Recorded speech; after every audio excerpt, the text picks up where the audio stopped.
Hi, I wanted to talk to you about Seattle's rent and why it is so damn high. And it's a bigger problem than tenant versus landlord. The story, like most other stories about the skyrocketing rent in Seattle, was supposed to start with an anecdote. Through the experience of a tenant forced to move out after a new landlord jacked rents up by, say, 100%, you, the reader, or the viewer, reclining comfortably in your own home, would be reminded just how precious life can be when you live in a building owned by somebody else. Thanks to an assist from the tenant advocates group who deal with cases like this every day, I had options for that heartstring pulling tale of rent woes. First, there was 60-something retired woman in Columbia City who, after 20 years in the same apartment, learned this spring that her $600 a month apartment was going to jump up to $1,200. There was the UW employee in Ballard who was looking for a new place after a developer bought this building and raised his rent by 150%. Then there was the disabled man who had to move out of his place in East Lake when new owners raised the rent by 70%. The last anyone knew, he was living on a boat. Now, I don't know about you, but I think people are just being greedy. Now, I'm all for people making money. Don't get me wrong. I'm all for people making a living. But when you take an apartment that you're only making so much money on, and the new owner comes in and thinks that they can take that apartment and jack up the rent because they can, they've got another thing coming pretty soon, because once I become mayor of Seattle, I'm going to stop that. I'm going to force the city to do a rent cap on certain apartments. Now, if you're a luxury apartment and you're offering luxury amenities, I'm not going to make you do a rent cap. But if you're an apartment that is a bit older and offers nothing for the $1,200 a month you're charging for a studio apartment, you're going to have to come all the way down. Of course, the city will give you incentive to do that. That's the thing. Nobody's giving people incentive. So, like, remember when the price of beef went up a few years back? I keep track of that stuff, and I equate that to regular life. Now, when the price of beef went up in Iowa, the Cattlemen's Association said, yeah, the price of beef's going up, but the pork industry and the poultry industry will relieve the stress. But what happened? The pork industry and the poultry industry wanted their money too. Why should the beef industry just be able to get more money? Of course, the poultry and the pork industry didn't realize why the price of beef went up. And it's kind of America's fault that the price of beef went up, because instead of selling the beef to Americans, we're selling it overseas because they'll give us more money for the beef overseas. And then we have less beef here, so that means that we've got to charge more to make sure it lasts and doesn't get all bought out too quickly. Now, let's see here. The last anyone knew, he was living on a boat. Yet, not one of them was ultimately available to speak. Either their schedule was too erratic as to make meetings impossible, they stopped responding to calls, or they never responded to begin with, which, when you think about it, is perfectly understandable for someone who just lost their home. Maybe that's for the best, because as emotionally gripping as a conflict between renters and landlords can be, those anecdotes obscure the bigger issue. How do you blame a party for acting within the bounds of a system that's rigged to begin with? And see, that's where I'm talking about the rent cap. When you leave a city wide open to do whatever they want and hope that they will use good moral judgment and they will do right by the public, that's like turning a kid in the candy store loose and expecting him to only take one handful of candy when he's got a whole store to choose from and nobody there to stop him. The high rents and displacement of low and moderate priced housing in Seattle is a product of too much demand for too little supply. After years of high vacancy rates and low rents, Seattle housing market took off 5 years ago, fueled by the influx of generally younger, wealthier, and smaller households. You got a lot of people that's got money that hear good things about Seattle. They hear about the Microsoft, and they hear about the Facebook, and they hear about the Amazon. So they move there because they think it's going to be better than where they came from.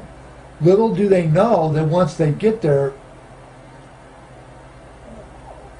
Oz is about as compelling as Kansas was. That description of the local rental market, which appeared in a Seattle Times op-ed, is pretty spot on as of 2014. Now this is 2018, so it's gotten even worse. Seattle was the fastest growing city in the country after its population ballooned by roughly 32,000 between 2010 and 2014. Now this is a little bit older. They're going by some older stuff. So what I'm reading you, most of it is good for today in 2018, but we're giving you 2014 statistics. So if you can just imagine taking $100 and multiplying that by, say, 40%. You got money in the bank and it's netting you 2% interest. And then all of a sudden they decide to net you 15%. See the huge, how much, yeah, that's a lot of money, huh? Yeah, when you think about it like that. Now, as of 2017, Seattle was the fastest, okay. Another 100,000 people are expected to wash ashore in the next 20 years. And while apartment developers have rushed to build nearly 15,000 new, predominantly high-end units, the reason they're building the high-end units is because they know people will pay for that. They know people will pay for it because that's all that's available. So what do? Live in a shelter? Stay on the street? Or do you pay the $2,000 to $4,000 a month for an apartment? As of March, according to the apartment market research firm Dupree and Scott, King County's vacancy rate was just 3.2%, the lowest in almost 20 years. So it's no wonder that rents have jumped 8% in the last year alone. And that's true. Since 2014, the rents have jumped approximately 8% every year since then. That's about 4 years now. And the reason that the vacancy rate is so low is because they are not moving. People get an apartment and they stay there because they know how hard it is to find another apartment. And a lot of people are taking apartments that they don't like in an area that they don't like just so they can be in Seattle. Here's the thing about the Seattle Times op-ed, though. It was published in October 1980, less than 2 weeks before the city would vote on a plan to institute rent control. Initiative 24, filed by a group calling itself Renters and Owners Organized for Fairness, commanded hundreds of column inches in the local newspapers, inspired a bitter 6-month campaign that raised more than $825,000, $765,000 of which went to groups opposing the plan, and lost by a 2-to-1 margin at the polls.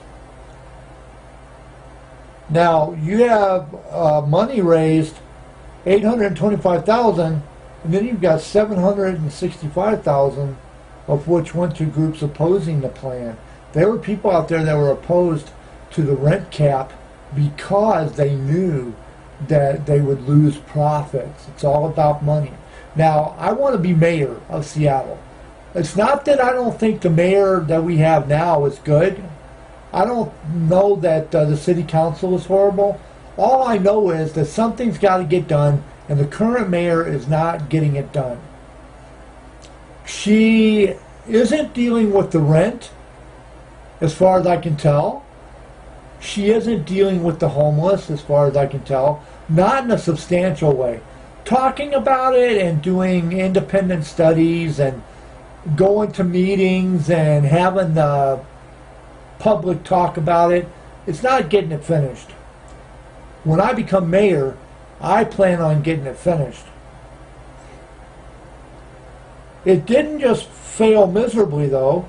The initiative actually had an unintended consequence of strengthening property rights statewide. The pro-developers, and ironically named Washington Coalition of Affordable Housing, struck back in the following legislative session by drafting a bill that banned rent control outright. It sailed through both the House and the Senate. Resulting law has become the basis for the industry's challenge to any tenant protection the city or state might try to institute. That's got to change. That fucking shit right there has got to change.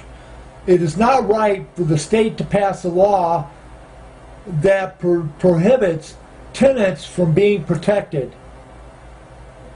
You, tenants and citizens of Seattle, you deserve much better than what you're getting. And I plan on fucking things up a little bit. I'm sorry I'm cursing. I don't mean to be, but I get like that when I get upset and I'm serious about a certain issue. Seattle deserves better. The state of Washington deserves better. And those crappers that passed that freaking law that had all those developers that were in the developers' hip pockets, that passed that law that says you cannot challenge, that shit's got to stop. Now, I'm going to contact the governor of the state of Washington, and I'm going to get on his horn, and I'm going to talk to him personally about this shit, and I'm going to see what's been done about it and how it can be fixed, because you guys deserve better. I love Seattle, and I don't like seeing it get put into the toilet and given us a grand swirly every so often. You know how they used to stick your head in the toilet and then flush it? That's what the housing and the developers are doing to the citizens of Seattle. They're putting your heads in the toilet and they're flushing it. And then they're laughing behind your backs because they know there's nothing you can do about it. Things are going to change, and it's going to change right now. I have until 2021 to put a bid in to be mayor of Seattle. I'm going to give the mayor, I'm going to be talking to her, and I'm going to be talking to the city council. I'm going to be giving them a chance to get this fixed. If they do not get this fixed and do not put a referendum into the state to fix the rent hike and put a rent cap in there, I'm going to seriously fuck up Seattle. But in a good way. I'm going to make it a citizens' city. where the developers don't run things anymore. You're not Al Capone. You guys can't dictate who sells and who doesn't sell the liquor that you're supplying. And you can't screw with people that want to sell somebody else's liquor. That's just a metaphor. But anyway, I'm going to leave you on that because my video will be stopped here in a minute. But that's a part one. I'm going to do a part two, and I'm going to pick up where I left off. And we're going to be talking more about rent hikes, fixing a rent, and things of that nature. So if you want to read more about this, and want to hear more about this on the video, go to part two of this. Thank you.